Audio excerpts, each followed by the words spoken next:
koutou, ko Carlie tuka ingoa.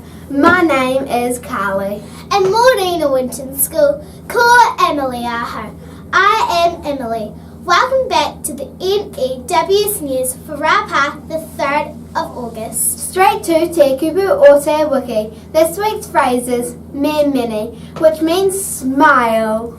Can you meny? On to health and safety news.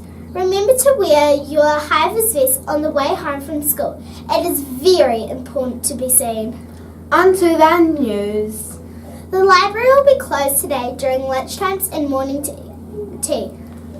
All music festival students are to meet Miss Croad in room 11 at 11 for a quick chat.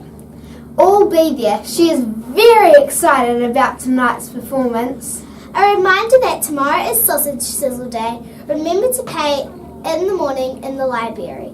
Senior Kupa haka is on in room 8 today at lunch.